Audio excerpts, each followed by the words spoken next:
ಸ್ನೇಹಿತರೆ, ಇವತ್ತು rock garden ಬಂದಿದ್ದೀವಿ. ಇದು ಶಿಗ್ಗಾಂವ್ ತಾಲೂಕಲ್ಲಿ ಬರುತ್ತೆ, ಹಾವೇರಿ ಡಿಸ್ಟಿಕ್ಕು. ಹುಬ್ಳಿಯಿಂದ ಒಂದು 30 ಕಿಲೋಮೀಟ್ರ್ ಆಗುತ್ತೆ. ಇಲ್ಲಿ 2 ಥರ ಟಿಕೆಟ್ ಇದೆ. 250 ಒಂದು ಟಿಕೆಟು ಮತ್ತು 800 ರುಪೀಸ್ದು. 800 ರುಪೀಸಲ್ಲೇ ಗೇಮ್ಸ್ ಎಲ್ಲ ಬರುತ್ತೆ. ಬಟ್ 250 ರುಪೀಸಲ್ಲಿ ಜಸ್ಟ್ ಗಾರ್ಡನ್ನು ಅದೆಲ್ಲ ನೋಡ್ಬೋದು. ಜಾನಪದ ಕಲಾಕೃತಿಗಳನ್ನೆಲ್ಲ ಮಾಡಿದ್ದಾರೆ.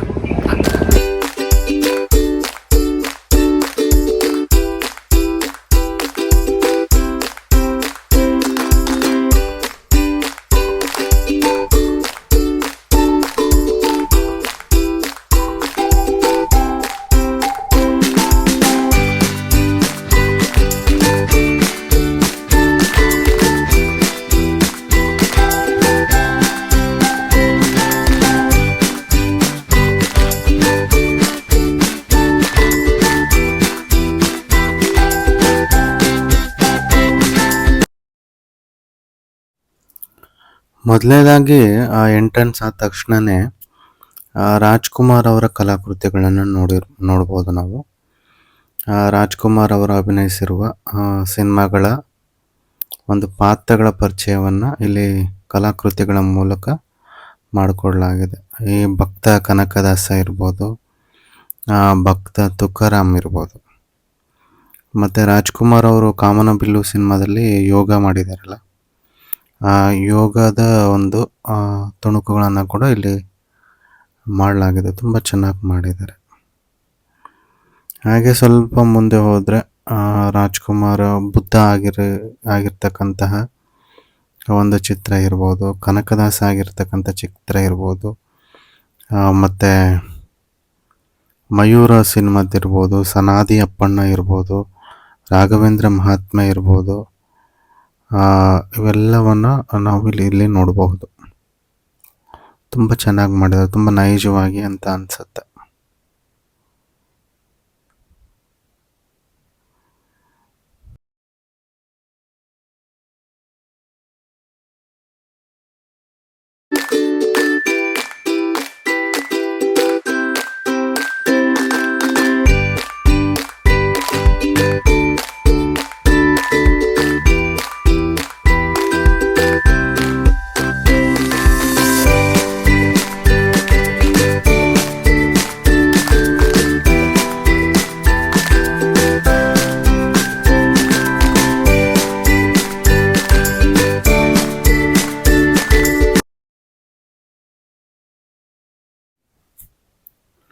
ಹಾಗೆ ಮುಂದೆ ಬಂದರೆ ಉತ್ತರ ಕರ್ನಾಟಕದ ಸಂಸ್ಕೃತಿಯ ಒಂದು ಅನಾವರಣ ಆಗುತ್ತೆ.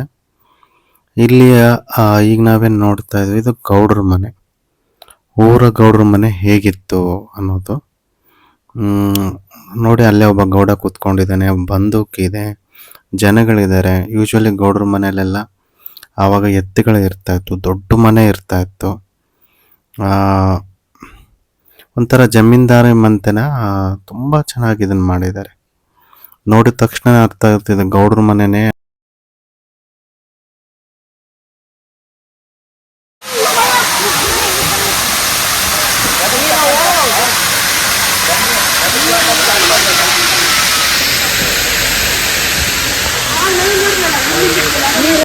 ಇಲ್ಲಿಂದ ಉತ್ತರ ಕರ್ನಾಟಕದ ಒಂದು ಗ್ರಾಮೀಣ ಬದುಕಿನ ಬಗ್ಗೆ ಕಲಾಕೃತಿಗಳನ್ನ ನೋಡಬಹುದು.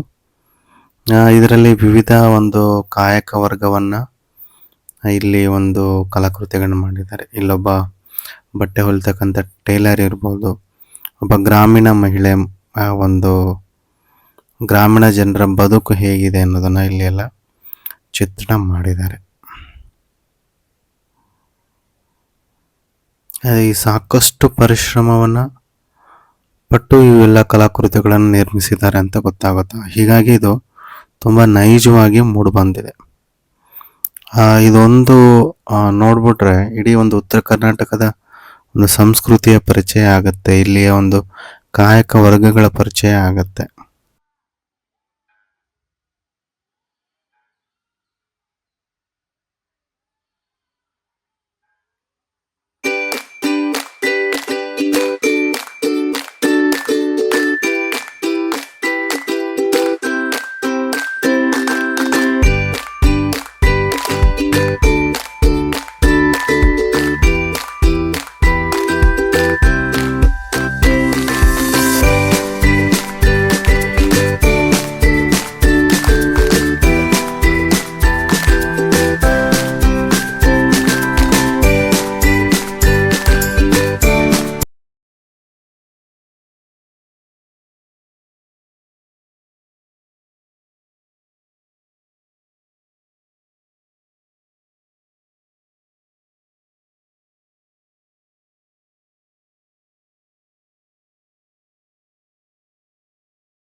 ನನಗೆ ತುಂಬ ಇಷ್ಟವಾದದ್ದು ಆ, ಇಲ್ಲಿ ಬರ್ತಕ್ಕಂಥ ಒಂದು ಕಲಾಕೃತಿಗಳು ಟ್ರೈಬಲ್ ಪೀಪಲ್ ಅಂದರೆ ಬುಡಕಟ್ಟು ಜನಾಂಗದವರ ಒಂದು ಕಲಾಕೃತಿಗಳನ್ನು ಮಾಡಿದ್ದಾರೆ. ಭಾರತದಲ್ಲಿರ್ತಕ್ಕಂಥ ಸಾಕಷ್ಟು ಬುಡಕಟ್ಟು ಜನಾಂಗಗಳಿದೆ. ಅದು ಅವರ ಒಂದು ಲೈಫ್ ಹೇಗಿತ್ತು ಅನ್ನೋದನ್ನು ತುಂಬ ಚೆನ್ನಾಗಿ ಮಾಡಿದ್ದಾರೆ. ಬುಡಕಟ್ಟು ಜನರು ಒಂದು ಬೇಟೆ ಆಡೋ ಒಂದು ಕಲಾಕೃತಿ ಇರಬಹುದು, ಅವರ ಪ್ರಾಣಿಗಳನ್ನು ಹೊತ್ತೊಯ್ಯತಕ್ಕಂಥ ಒಂದು ಕಲಾಕೃತಿಗಳು, ಅವರ ವೇಷಭೂಷಣ ಇದೆಲ್ಲ ತುಂಬ ಚೆನ್ನಾಗಿ ಬಂದಿದೆ.